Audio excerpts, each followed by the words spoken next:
നമ്മൾ ഈ കോഴിക്കോട് നിന്ന് വരുന്ന മറ്റൊരു വാർത്തയിലേക്കാണ് പോകുന്നത്. അവിടെ മഞ്ഞപ്പിത്തം ബാധിച്ച് ഒരാൾ മരിച്ചു എന്ന വിവരം വരുന്നു. കോഴിക്കോട് തീക്കുനി സ്വദേശി മേഘ്നയാണ് മരിച്ചത്. അസുഖത്തെ തുടർന്ന് 3 ആഴ്ചയായി ചികിത്സയിലിരിക്കുകയാണ്.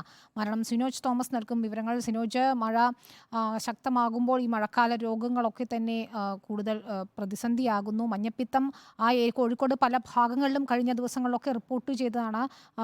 3 ആഴ്ചയായി ചികിത്സയിലിരുന്ന ആളാണ് മരിച്ചതെന്ന് മനസ്സിലാക്കാൻ കഴിയുന്നു. എന്താണ് വിശദാംശങ്ങൾ?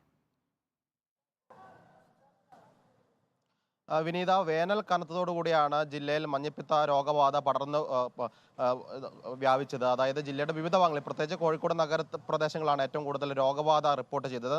കോഴിക്കോട് നഗര പരിധിയിൽ തന്നെ 250-ലധികം ആളുകൾക്ക് മഞ്ഞപ്പിത്തം ബാധിച്ചെന്ന് ആരോഗ്യവകുപ്പ് പറഞ്ഞിരുന്നു. ഇതിനിടയിലാണ് ഇപ്പോൾ മലയോര മേഖലയിൽ ഒരു മരണം സംഭവിച്ചിരിക്കുന്നത്. കുറ്റ്യാടി താലൂക്ക് ആശുപത്രിയിൽ ആരോഗ്യ പ്രവർത്തകയാണ് ഈ മരിച്ച 23 വയസ്സുള്ള മേഘന. 3 ആഴ്ച മുൻപാണ് രോഗം സ്ഥിരീകരിച്ചത്.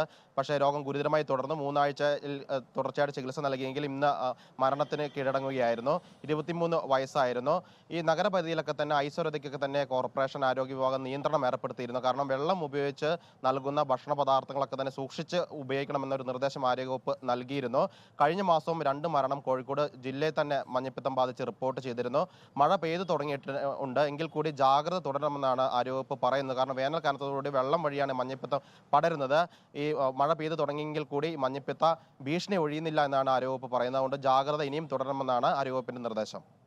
ശരി, സിനോജ് തോമസ് ആണ് വിവരങ്ങൾ നൽകിയത്. ഏതായാലും മഴക്കാല പ്രതിരോധ പ്രവർത്തനങ്ങൾ ഊർജിതമായി നടക്കുകയാണ്. ഈ പകർച്ചവ്യാധികളെയൊക്കെ സൂക്ഷിച്ചേ മതിയാകും. മഞ്ഞപ്പിത്തം മൂലം ഒരു ജീവനാണ് ഇപ്പോൾ കോഴിക്കോട് നഷ്ടമായിരിക്കുന്നത്.